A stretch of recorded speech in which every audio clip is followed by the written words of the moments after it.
The queen of Deccan এই পুনা শহরে আজ চলেছি কোলাহলপূর্ণ নগর রোডে অবস্থিত ১৩০ বছরেরও বেশি পুরনো এক ইমারত, যা ভারতীয় ইতিহাস, ঐতিহ্য এবং স্থাপত্যের সাক্ষ্য হিসাবে দাঁড়িয়ে আছে, সেই আগা খান প্যালেস দেখতে। So once again welcome back to our channel The Family Gather.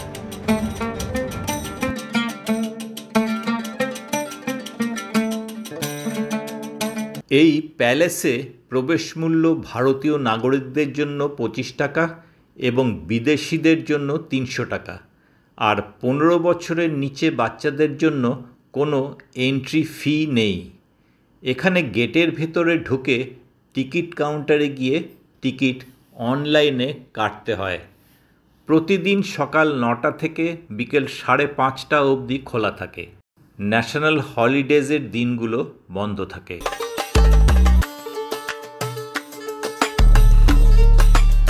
সর্বভারতীয় মুসলিম লীগের প্রথম সভাপতি সুলতান মুহাম্মদ শাহ আগা খান III ১৮৯২ সালে পুনা শহরের আশেপাশের দুর্ভিক্ষ পীড়িত অঞ্চলের গ্রামবাসীদের ত্রাণ দেওয়ার দায়িত্ব নিজের উপর নেন। সে কারণে তিনি এই প্রাসাদ নির্মাণ করার কথা ভাবেন এবং আশেপাশের গ্রাম থেকে প্রায় ১ লাখেরও বেশি শ্রমিককে নির্মাণের কাজের জন্য লাগান। এতে দুর্ভিক্ষে ক্ষতিগ্রস্ত বহু পরিবারের সাহায্য হয়। এতগুলো দুর্ভিক্ষে ক্ষতিগ্রস্ত গ্রামবাসীর পরিবারকে অন্ন তুলে দেওয়ার উদারতা ও দয়ার প্রতীক এই প্যালেস। সত্যি মুহাম্মদ শাহ আগা খান IIIকে কুর্নিশ জানাতে হয়।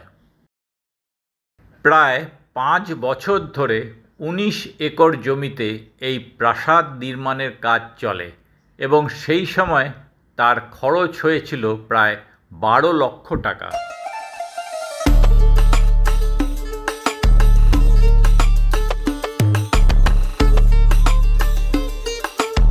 এই বিশাল বড় সাদা রঙের প্রাসাদটি চারিধারে সুন্দর লন, ফ্লাওয়ার বেডস, ফাউন্টেন্স আর সারি সারি গাছের ক্রিস ক্রসড পাথওয়েস দ্বারা সুসজ্জিত।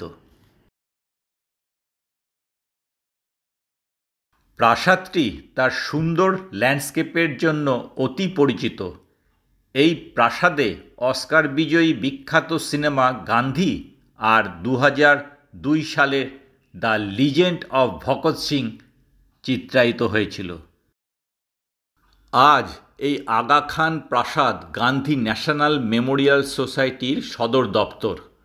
জাতীয় স্মৃতিসৌধের চত্বরে আজও একটি ঘর রয়েছে যেখানে খাদির পোশাক তৈরি করা প্রধান কাজ এবং স্মারক হিসাবে আজও বিক্রি হয়।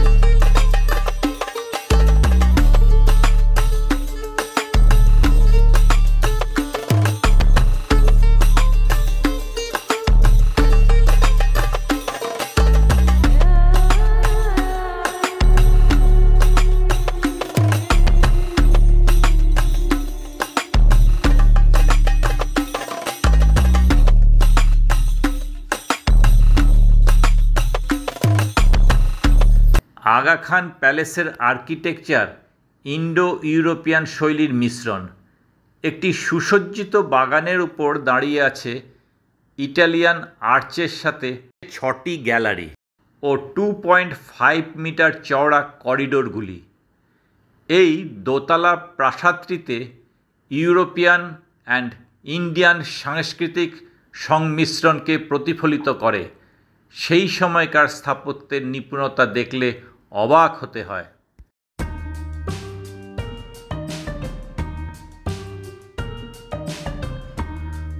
প্রথম গ্যালারিতে ঢুকেই দেখতে পাচ্ছি মহাত্মা গান্ধীর বেদিতে বসে থাকা একটি স্ট্যাচু।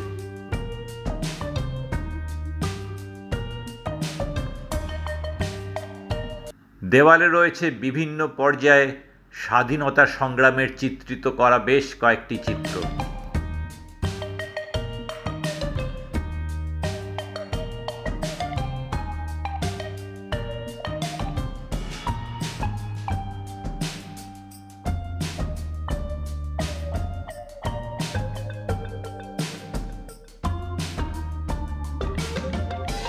দ্বিতীয় হলটি গান্ধীজির শেষ পর্যন্ত দর্শনকে চিত্রিত করে।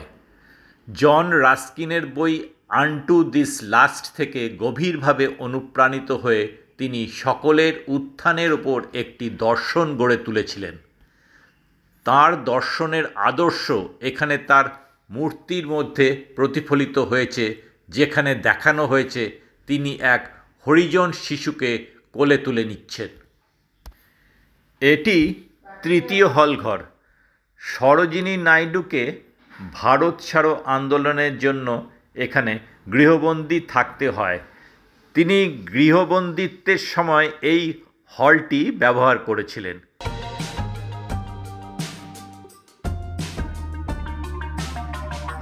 সেই সময় সরোজিনী নাইডু ছাড়াও ভারত ছাড়ো আন্দোলনের সঙ্গে যুক্ত বেশ কিছু স্বাধীনতা সংগ্রামীদের স্ট্যাচু রয়েছে। এখানে গুপ্ত রেডিও কিভাবে শুরু হয়েছিল সেটা ভিজুয়াল প্রেজেন্টেশনের মাধ্যমে সুন্দর করে উপস্থাপনা করা হচ্ছে।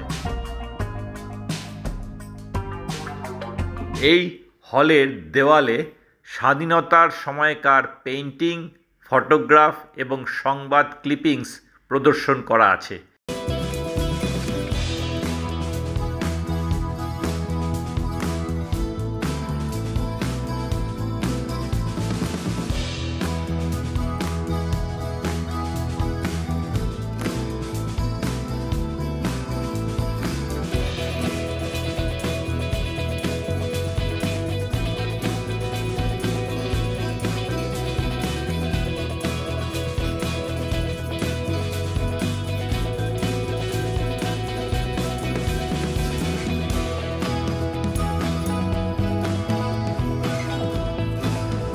এই চতুর্থ হলটিতে মহাদেব দেশাই গৃহবন্দী ছিলেন, যিনি গ্রেফতারের কয়েকদিনের মধ্যেই মারা যান। দেওয়ালের বড় কাঠের বোর্ডে গান্ধীজি এবং কস্তুরবা গান্ধীর লেখা প্রবন্ধগুলিতে মহাদেব দেশাইয়ের মৃত্যু সম্পর্কিত পরিস্থিতির বর্ণনা আছে।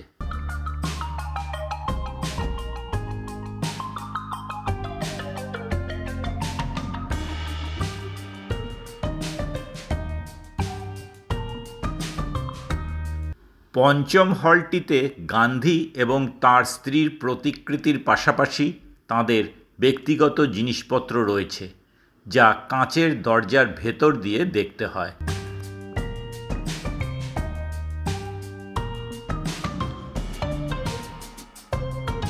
কারাবাসে থাকাকালীন তার ব্যবহার করা জিনিসপত্র যেমন চপ্পল, পোশাক, জপমালা, জলের বোতল, বাসনপত্র।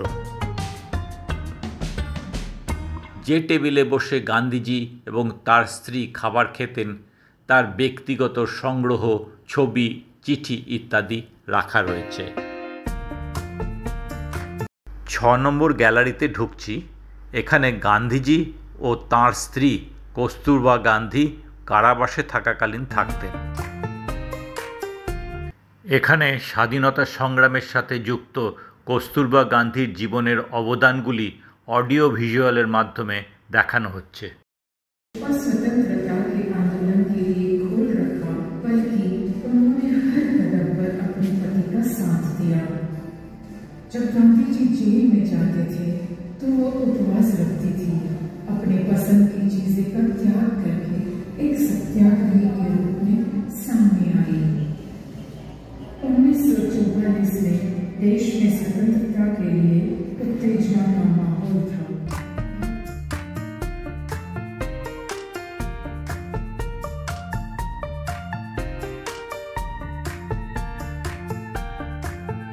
এখানে সরোজিনী নাইডুর নামে লাইব্রেরিটি বন্ধ থাকার দরুন দেখাতে পারলাম না।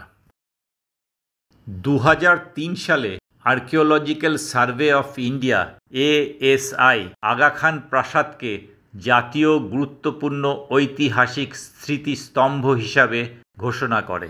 এই প্রাসাদটির আর এক গুরুত্বপূর্ণ বৈশিষ্ট্য হল এটি ভারতের স্বাধীনতা সংগ্রামের ভারত ছাড়ো আন্দোলন এবং মহাত্মা গান্ধীর সঙ্গে সংযুক্ত।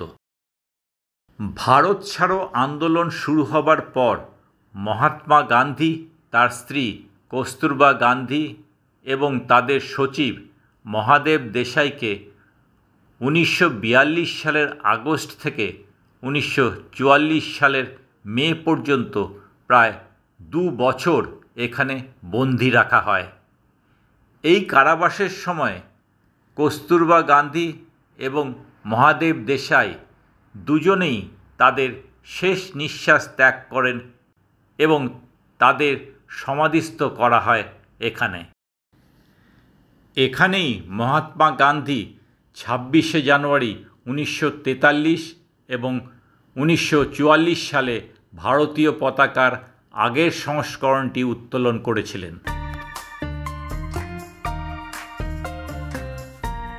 কস্তুরবা গান্ধী এবং মহাদেব দেশাইয়ের সমাধিগুলির ডান দিকে একটি পৃথক সমাধিতে গান্ধীজির অস্থি রয়েছে।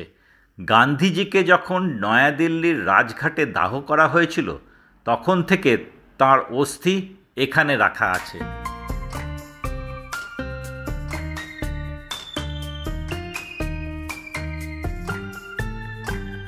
बोलिए जी, क्या बोल रहे हैं आप? ये वाला बीच वाला कौन है? नहीं, ये श्रीमती कस्तूरबा बाई है, बीच वाले। हाँ, और उसके साइड में जो है ना, हाँ, वो महादेव हरि भाई देसाई सेक्रेटरी है, महात्मा गांधी जी का सेक्रेटरी है। अच्छा। और सबसे लास्ट में जो है ना, वो महात्मा गांधी के अस्थि कलश राजघाट से लाके इधर रखे।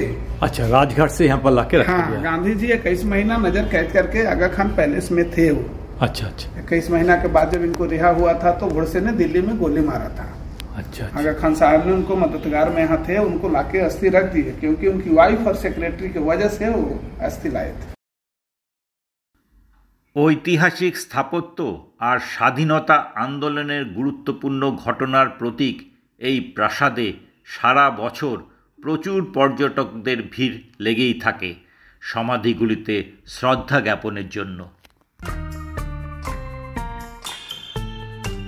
আজকের ব্লগ এখানেই শেষ করলাম। ভিডিওটি পুরোটা দেখবার জন্য ধন্যবাদ।